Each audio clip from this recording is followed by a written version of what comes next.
Okay, folks, good afternoon. It is, what time is now? It's about 4 o'clock. और आज Wednesday है। आज Wednesday है और तारीख आज क्या हो गई? 13 तारीख है मार्च की, या मार्च 13। मेरे काफ़ी सब्सक्राइबर्स की ईमेल भी आई और कमेंट्स में भी लिखा है कि I should tell them should they move to Canada और should they not, what are the pros and cons of moving to Canada. Particularly India से हाई प्रोफेशनल्स हैं, पाकिस्तान से भी ऐसे प्रोफेशनल्स हैं जो दुबई और सऊदी अरब वगैरह में बैठे हुए हैं और they want apply for their immigration, or they are citizens now. They've been living in Dubai and Saudi Arabia for 20 years, 15 years. और वो अब क्योंकि बच्चों के इश्यूज़ हैं, कुछ उनकी तालीम के मसले मसाइल हैं, तो उस चक्कर में वो they want to move back to Canada and they ask me I should write down and I should tell them about the pros and cons of अच्छाई और बुराई of moving to Canada. Let's talk about the cons कि Canada में आने में आपको क्या क्या तकलीफ़ें हो सकती हैं। तो फोकस मैं करूँगा ये कि कैमरे को मैं फ्रंट की तरफ करूँगा अब, ताकि आपको मॉल भी दिखाऊँ और गाड़ी भी मेरी चलती रहे, क्योंकि मैंने गाड़ी को let me turn the car on because अभी भी टेम्परेचर जो है क्या है 2 डिग्री है, लेकिन हवा में चिल है थोड़ी सी। तो let me turn the heating on. तो पहली बात, आज क्या तारीख हो गई है आपके हिसाब से? मिडल ऑफ मार्च हो गया है और स्टिल हवा में चिल है। तो मैं ये कहूँगा नवंबर से लेके अगर आप किसी गर्म मुल्क से आ रहे हैं, particularly like as my language, हम उर्दू बोलते हैं और हमारे जो इलाके हैं वो साउथ एशिया में हैं, मिडल ईस्ट में हैं, या हम कहीं किसी दूसरे मुल्क में भी एज ए इमिग्रेंट हैं और now we want to come to this country, तो मोस्टली वो जो मुल्क हैं वो गर्म मुल्क इलाके हैं। यहाँ पर नवंबर से लेके मार्च तक सर्दी पड़ती है और जिसमें 3 महीने मैं जो कहता हूँ कि जनवरी फरवरी या middle of December till middle of March, 90 days you just take it out of your life, outdoor life. There is no outdoor life completely whatsoever. Yes, आप आइस हॉकी खेल सकते हैं, आप बाहर वॉक नहीं कर सकते। अगर आप चाहें कि आप वॉक कर सकें, अगर आप नए नए आए हैं और आपके पास गाड़ी नहीं है तो आप कहाँ वॉक करेंगे? Yes we do, I do my walking. आजकल तो थोड़ी हल्की हुई है, पिछले 4-5 दिन से मसरूफियत रियल इस्टेट की तरफ, लेकिन I do walk 5 times a week at least. अगर वीकेंड्स वगैरह में कहीं जाना ना हुआ तो डेफिनेटली या तो सुबह या शाम में मैं टाइम निकाल के 3 से 5 किलोमीटर मैं ज़रूर चलता हूँ, लेकिन मॉल्स की हद तक। अगर आपके पास गाड़ी नहीं है तो you can not do that stuff, you can not go outside. जिसमें 45 days are really really tough what we had it this time of the year, I mean this year. 25 जनवरी से जो बर्फ़ चली थी वो भी मैं कैमरे को उस तरफ करूँगा तो आप देखेंगे कि अभी भी बर्फ़ के पहाड़ जो है इस पार्किंग लॉट के अंदर, और 15 मार्च आ गई है, +2 टेम्परेचर है। और इस वक्त 4 बजकर मैंने गाड़ी याद कर ली है, तो मैं I can see the time 4:15 हो गए हैं। मोस्ट ऑफ द टाइम बादल होते हैं। सुबह के वक्त में बैठा हुआ लाहौर का, दिल्ली का, कराची का, मिडिल ईस्ट में शारजा, दुबई और जिद्दा का टेम्परेचर देख रहा था। तो उस सूरज को देख के मुझे लालच हो रही थी। वहाँ के लोग, हो सकता है कराची के लोग जो हैं वो तंग आए हों उस गर्मी से, जो वहाँ गर्मी शुरू हो गई है, लेकिन हम लोगों को यहाँ पर लालच होती है जब वो सूरज जो है वो आईफोन के उसके अंदर ऐप में चमकता हुआ नज़र आता है from Monday till Sunday, and again you repeat, you see sun sun sun sun sun. So over here 90 days में कभी 10 दिन सूरज निकलेगा या कभी 15 दिन सूरज निकलेगा। तो that is one of the issue, one of the thing. Second thing, तो weather is a challenge, weather is a huge challenge. जिस तरह नेक्स्ट विंटर में you won't see me here, तो वेदर जो है आपको डिप्रेस कर देता है, इट्स वेरी डिप्रेसिंग। इसी वजह से कनाडा की आबादी, दो it has a very good system, कभी भी बहुत ज़्यादा बढ़ नहीं सकी। बहुत सारे लोग जो हैं बूढ़े यहाँ से नीचे चले जाते हैं फ्लोरिडा में, और जितने भी बुज़ुर्ग हैं हमारे, वो या तो इंडिया चले जाते हैं, पाकिस्तान चले जाते हैं विंटर में। Because I can not take this weather. तो weather is a big issue. Second thing जो है, यहाँ पर मैं कैमरे को उस तरफ करता हूँ तो आपको नज़र आएगा कुछ मॉल के अंदर, क्योंकि मैंने मॉल में एक गाड़ी लगाई हुई है। I will put my camera right here, now you can see my Canadian flag. इस प्लाजा के अंदर फ्लैग कर रहा है, तो मैं गाड़ी इस प्लाजा के अंदर चलाऊंगा तो यू विल सी। अच्छा, अगर आप इंडिया से, पाकिस्तान से आते हैं या सऊदीया से आते हैं, अब तो सऊदीया में भी बड़े बड़े सुपर स्टोर बन गए हैं, या मिडल ईस्ट में, दुबई वगैरह में। अगर आप ग्रोसरी जिस तरह आ जाती है, यहाँ पर ग्रोसरी ये नहीं कि जाओ 1 दर्जन अंडे ले आओ, या जाके 6 अंडे ले आओ, या 1 डबल रोटी ले आओ। मुझे I remember when I go to Lahore, हर रोज़ सुबह के वक्त एक काम होता है कि भाई डबल रोटी, अंडा या कोई चीज़ लानी होती है। यहाँ ऐसी कोई कहानी नहीं है। आप नए नए आए हैं, आपके पास गाड़ी नहीं है, आपके पास लाइसेंस नहीं है, ग्रोसरी यहाँ वंस इन अ वीक होती है या ट्वाइस अ वीक। तो मैं अभी आपको गाड़ी चलाता हूँ यहाँ पर, और आपको मैं दिखाता हूँ कि यहाँ पर किस तरह के ग्रोसरी स्टोर होते हैं। तो जिस तरह ये सामने है, मैं दिखा चुका हूँ, ये वीडियो बन चुकी है इस प्लाजा की, तो ऐसा नहीं है, such is not that you is going to be. जिन लोगों ने वो देखी हुई है तो उनको पता होगा। तो आपको इस तरह के एक बड़े से ग्रोसरी स्टोर में जाना है। आपको दुकानदार, आप जो कहते हैं ना कि मुझे 2 टूथपेस्ट दे दो, या 1 डबल रोटी दे दो, ये 6 अंडे या 12 अंडे दे दो, ऐसी कोई साइंस नहीं है। आपको इस तरह के बड़े सुपर स्टोर में, जिस तरह ये नो फ्रिल्स है, it's one of the known super store in all over Canada I believe, क्योंकि वैंकूवर में भी है, my daughter was telling me. तो एनी हाउ, आपको वंस इन अ वीक में ग्रोसरी करनी है, या ट्वाइस अ वीक। अगर आप नए हैं और आपके पास गाड़ी नहीं है, तो again another issue, you won't be able to do the grocery, you have to bus it to the grocery store, it's not easy to, इतना आसान नहीं है। सॉरी, मेरी ज़बान पे फ़ौरन में इंग्लिश आ जाती है, तो कई लोगों ने एतराज़ किया कि मैं क्यों इंग्लिश बोलता हूँ, तो आई एम सॉरी अगेन, दोबारा मैं माफ़ी मांगता हूँ। तो मैं कोशिश करूँगा कि 100% जो है ना उसको हिंदी और उर्दू में रखूँ। तो एक तो ये आपको मैंने ग्रोसरी स्टोर दिखा दिया।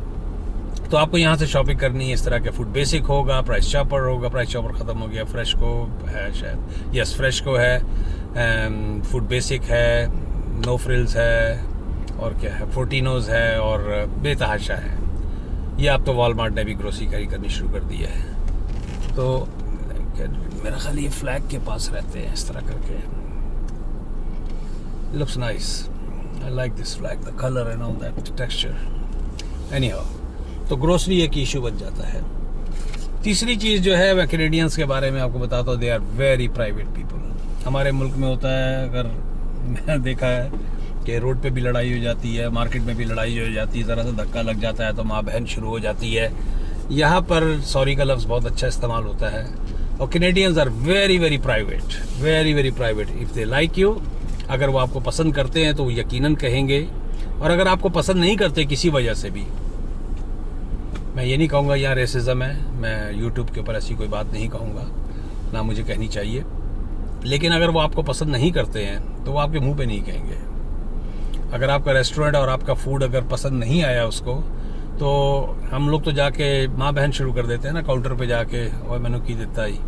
लेकिन ये चुप करके, मेरा अपना एक्सपीरियंस है, एज आई सेड अर्लियर, कि मेरा चूँकि रेस्टोरेंट से ताल्लुक़ है, तो वो आधा खा के उसको भी नैपकिन से ढक के, प्लेट के ऊपर नैपकिन से उसको ढक के चुप करके उठ के चले जाएंगे, कुछ नहीं बोलेंगे। उनकी जो आपसे रिवेंज है, या उनका जो आपसे वो हो सकता है, वो आइंदा आएंगे नहीं। तो the same token, if they don't like, अगर वो आपको पसंद नहीं करते हैं तो वो आपके मुंह पे कभी भी नहीं कहेंगे। कैनेडियंस आर वेरी प्राइवेट, और इस बहुत ज़्यादा, जिसे कहते हैं ना, अपने तक ही महदूद रहने वाले लोग हैं। और अगर क्या नाम है, हाँ कल को आप उनसे मिलेंगे, उठना बैठना होगा तो तब वो ओपन अप होंगे, तो हो सकता है आपको कह भी दें। लेकिन अगर स्ट्रेंजर को वो कभी नहीं कहेंगे अनलेस, हाँ क्या, अगर आपने कोई उनको बहुत ज़्यादा डैमेज, नुकसान पहुंचाया होगा तो यकीनन वो आपको जो है ना फिर तो कुछ मुंह पे बोल भी देंगे, लेकिन 90% ऑफ द टाइम बहुत ज़्यादा ये लोग प्राइवेट है। और उसके बाद जो होता है यहाँ पर जॉब जो लेना जो है बहुत बड़ा इशू है, बहुत बड़ा इशू है। पर्टिकुलरली आई मीन खसूसन आपके जो स्किल्ड लेबर है। मेरे पास ईमेल्स आती हैं और मेरे पास आई मीन मोस्टली अब लोग ईमेल पे ट्रांसफ़र हो गए हैं। कई लोग अपनी प्राइवेट चीज़ें जो है डिस्कस नहीं करते वीडियो के थ्रू, तो ईमेल कर देते हैं। मेरी ईमेल एड्रेस है roadtracker007@gmail.com। रोड नॉर्मल रोड होता है, tracker TREKKER, tracker TREKKER, roadtracker001@gmail.com। तो मुझे ईमेल कर देते हैं कि भाई हम इस बिजनेस के अंदर, हमें इस हमारी जो स्किल है वो ये है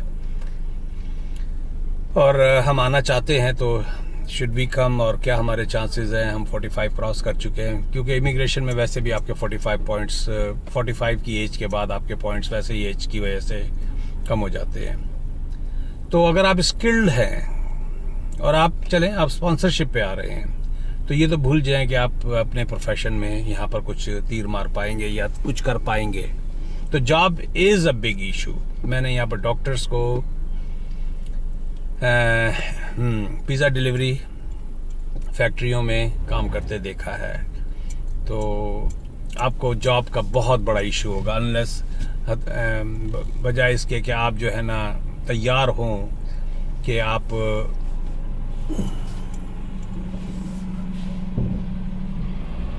तैयार हों तो मुझे मार ही देता। क्या आप तैयार हो कि आप नॉन स्किल जॉब कर सकते हो, आई मीन सिक्योरिटी की जॉब हो गई या इस तरह की जॉब हो गई। अच्छा, जॉब के इंटरव्यू के लिए भी जाएंगे आपने बड़ा भारी भरकम इंटरव्यू बनाया है, इसलिए यहाँ पर लोग जो है दो तरह के रिज्यूमे बनाते हैं, क्योंकि वहाँ से जब आते हैं तो वो कहते हैं कि आई एम सच, मैं ये हूँ, मैं वो हूँ, मैंने ये तीर मारा हुआ है, मैंने वो तीर मारा हुआ है। मैं ज़रा बहुत ही प्लेन किस्म की ज़बान में बात करता हूँ, तो प्लीज़ इसको ना आप बुरा ना मनाइएगा, माफ़ कीजिएगा। तो यहाँ पर लोग जब आते हैं तो उनको पता लगता है कि हमें तो यहाँ पर दो रेज्यूमे बनाने पड़ेंगे, एक अपनी लाइन की और एक उस तरह का रेज्यूमे जिससे हमारी लाइन का कोई ताल्लुक नहीं, कोई लेबर टाइप का, ताकि आपको जॉब मिल सके। क्योंकि अगर आप डॉक्टर हैं और आप टिम हॉर्टन में अप्लाई करेंगे तो वो कभी भी आपको जॉब नहीं देगा, या आप कहेंगे मेरे 6 रेस्टोरेंट थे पाकिस्तान में और आप टिम हॉर्टन में अप्लाई कर रहे हैं, तो वो कभी भी नहीं देगा। उसको पता है कि ये इतना एक्सपीरियंस्ड आदमी है रेस्टोरेंट के अंदर, ये फिल इन द ब्लैंक कर रहा है अपनी कैरियर के लिए नहीं, अपनी ग्रोसरी के लिए, और कल को ये छोड़ के चला जाएगा। तो यहाँ जो लोग हैं मोस्टली जो है दो रेज्यूमे बनाते हैं।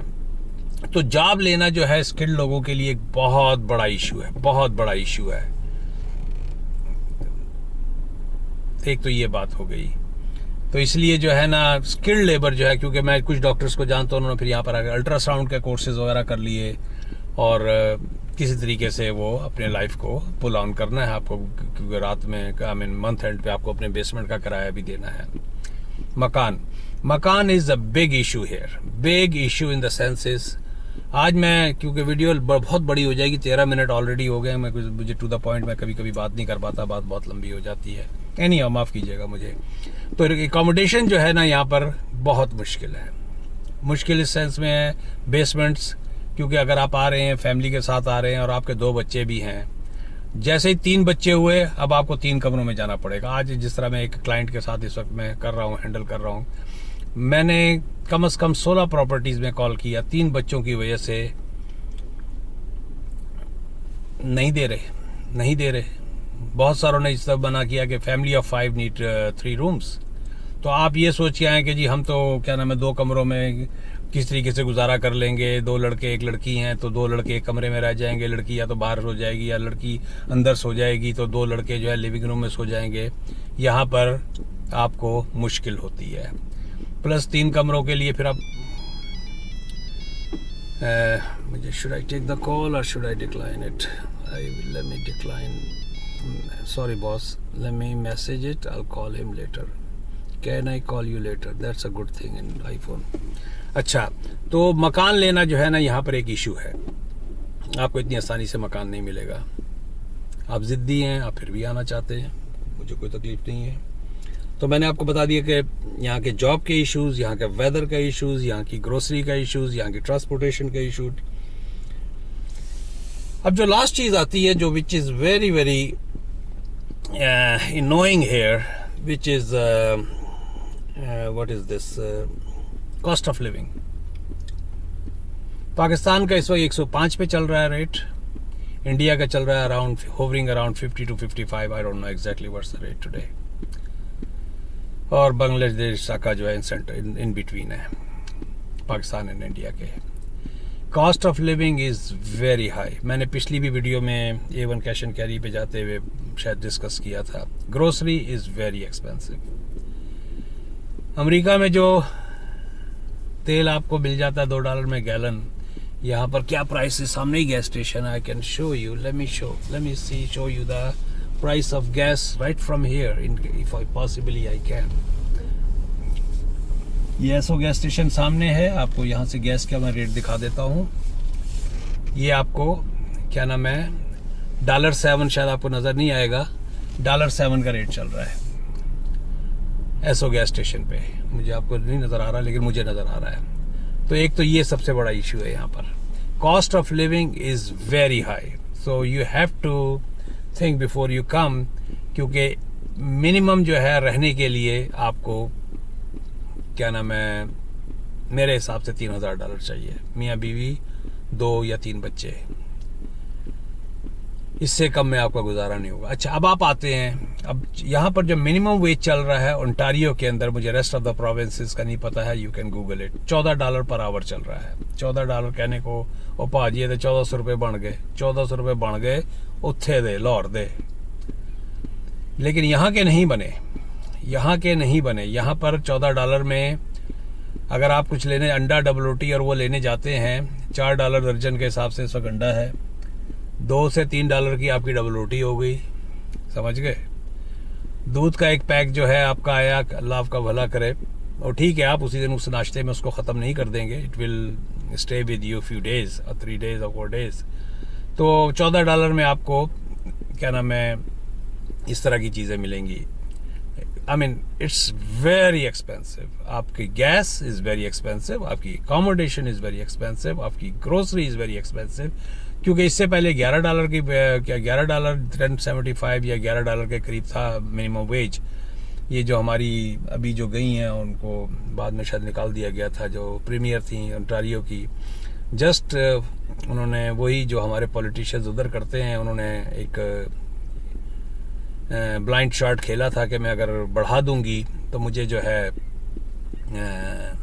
वोट मिल जाएंगे। वो जीती भी नहीं और लिबरल पूरी की पूरी ही उड़ गई, कंजर्वेटिव आ गए। लेकिन उसकी वजह से यहाँ पर कॉस्ट ऑफ लिविंग बहुत ज़्यादा हो गई। तो ये है सो फोक्स। और अगर आप आते हैं कल्चर नया देखना चाहते हैं तो Canadian doesn't have no culture at all, to be very honest. Maybe sorry मैं इंग्लिश में आ गया। कनाडा का कोई अपना कल्चर नहीं है। कल्चर है बिल्कुल, जो पुराने रह रहे थे वो भी तो खैर इमिग्रेंट ही थे ना। अगर सही मानों में देखना है कल्चर तो फिर रेड इंडियंस को जाके देखें। थाईज का अलग है, थाईलैंड के लोगों का, चाइनीज़ का अलग कल्चर है, पाकिस्तानियों का अलग कल्चर है, इंडियंस का अलग कल्चर है।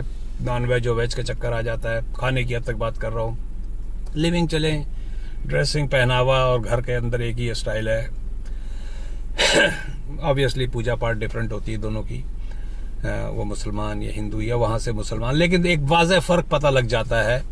तो कल्चर कोई मेरे बताने का मकसद, there is no specific culture, there is no Canadian culture.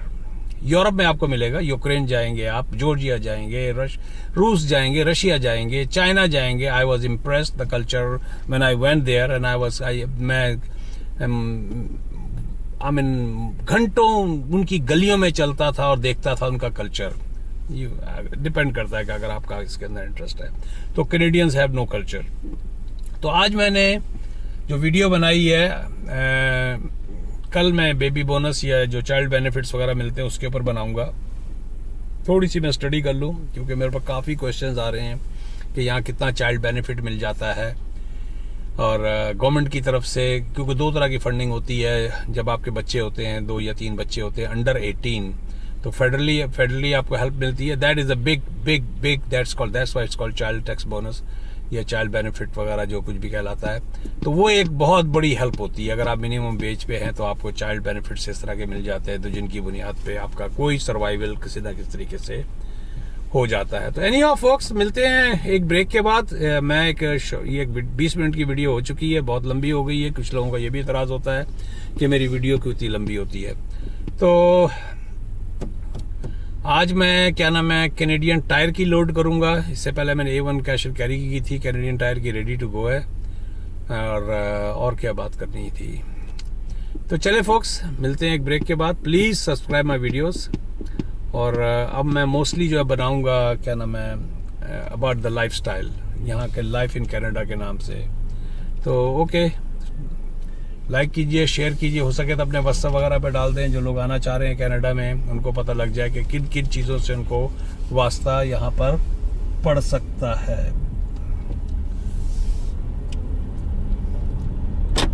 ये देखिए, ये Ontario fresh poultry sergeant farms, ये मोस्टली नॉन हलाल भी है, इनका हलाल सेक्शन बहुत बड़ा है। तो चलें, आपको मैं इस पार्किंग लॉट से निकल के फिर इस वीडियो को मैं ऑफ कर दूंगा।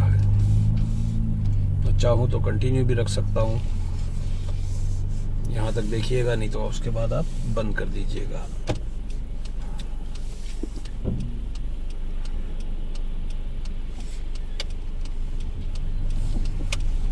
अब ये देख रहे हैं किस तरह का, कितना डिप्रेसिंग वेदर है, इतना डिप्रेसिंग वेदर है। यकीन माने आदमी को ना चिड़चिड़ाहट सी होने लगती है नवंबर के बाद से। मुझे एक दफ़ा का याद है, आई वाज इन शिकागो, तो रेडियो में सुन रहा था, तो रेडियो पे जो होस्ट था रेडियो का, वो कह रहा था कि फ्रॉम नवंबर में भी वो एक साल जो था वो ज़्यादा डिप्रेसिंग रहा होगा। From November till March we have 6 days of snow, 6 days of sun, यानी कि पूरे 5 महीने में 6 दिन सूरज निकला था। कमी बेशी अल्लाह माफ़ करे, क्योंकि I don't remember exactly, but I do remember कि इस तरह उसने जो है ना रेडियो पे बताया था। तो डिप्रेसिंग होता है, इसलिए शायद गोरों ने संडे बनाया है, छुट्टी वाला दिन के गलती से अगर कभी सन निकल आए तो उस दिन संडे होगा और वो छुट्टी वाला दिन है। तो इट इज़ डिप्रेसिंग। आप देख सकते हैं कितने गहरे और घने बादल हैं। तो आई डोंट नो क्या प्रेडिक्शन है आज की, बारिश होनी है, बर्फ़ तो नहीं है। ये तो शुगर के साथ हम लोग सुबह उठते हैं। अच्छा, एक और बात होती है, सुबह जब आप उठते हैं तो पहली चीज़ जो आप देखते हैं अपने आईफोन पे, पहले टीवी हुआ करते थे CP24, जो यहाँ का मेजर टीवी अभी भी है, जहाँ से टोरंटो की आपको लोकल न्यूज़ का पता लगता है। सिटी वालों का है शायद CP24 के नाम से, सिटी न्यूज़ या CP24 के नाम से, एनी हाउ। तो उसमें हम वेदर देखा करते थे कि 5 दिन का या 10 दिन का वेदर क्या होता है। पाकिस्तान में मुझे नहीं याद पड़ता कि लाहौर में, हाँ, बहुत जब गर्मी पड़ती तो देखते हैं कि भाई कल 44 हो जाएगा या परसों 45 हो जाएगा। हार्डली वहाँ कोई वेदर देखता होगा, मैं समझता हूँ। लेकिन यहाँ पर आप रोज़, क्योंकि उसी हिसाब से आपको कपड़े पहन के जाना है। अगर आप अरे -10 है बाहर, अच्छा जी 2 लेयर कर दो, 3 लेयर कर दो नीचे की। जिस तरह मैं अपने पूरे विंटर में कम से कम मेरे पास 2 पैजामे होते हैं, क्योंकि मुझे सर्दी ज़्यादा लगती है निचले धड़ में। तो लेकिन है जवान के बच्चे जो सिंपल जीन्स में भी फिरते हैं, कोई लोअर नहीं पहनते हैं, तो अपने आप को तकलीफ देने वाली बात है। तो weather is very very depressing. और मैं बादल सामने, हो सकता है वीडियो में नज़र ना आ रहा हो, लेकिन मैं देख रहा हूँ, इस तरह लग रहा है कि तह दर तह, जिस तरह आपके रुई, आप किसी कमरे में रुई भर देते हैं, एक के ऊपर रुई के ऊपर दूसरी रुई का बार और उसका ढेर, फिर उसका ढेर। तो बादल इस तरह के लग रहे हैं, इतने थिक बादल हैं। तो may be A prediction of rain tonight. तो आप देख सकते हैं कि ये जनवरी में बर्फ़ पड़ी थी और बर्फ़ इज स्टिल हियर। मार्च आ गया है, बर्फ़ गई नहीं है। This is another depressing. अब मेल्ट होनी शुरू हो गई है, आपको साइडों में पानी नज़र आ रहा होगा रोड के ऊपर। तो दिस इज़ अनदर फैक्टर, जब फ्रीजिंग से अबव होगा तो उसे ऑब्वियसली पिघलना ही पिघलना है।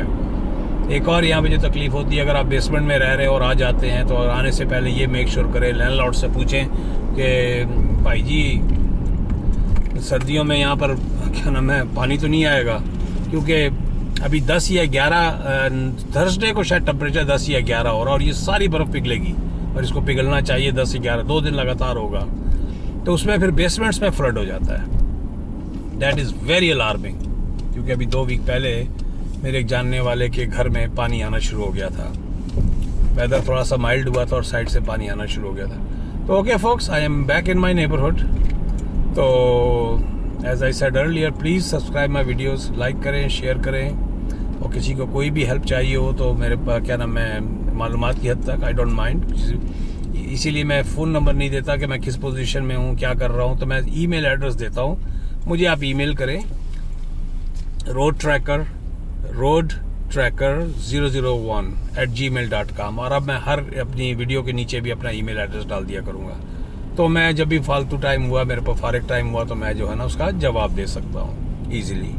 तो आप ये देखें, अभी भी अंबार हैं, कमी नहीं हुई है। तो अब ये जिस तरह घर के साइड पे जितनी बर्फ़ पड़ी हुई है, इसने मेल्ट होके, अगर आपका बेसमेंट अच्छा है तो अब बच जाएगा। तो मैं क्या कर रहा हूँ, जिस तरह मेरा घर है ये, तो मैं साइडों से जैसे जैसे बर्फ़ पड़ती जाती है तो मैं साइडों से बर्फ़ हटाता जाता हूँ, ताकि वो फ्लड होके नीचे की तरफ ना जाए। वो सील्ड है, सब कुछ है, लेकिन उसके बावजूद चला जाता है। तो anyway folks, this is what it is, the cons of moving to Canada.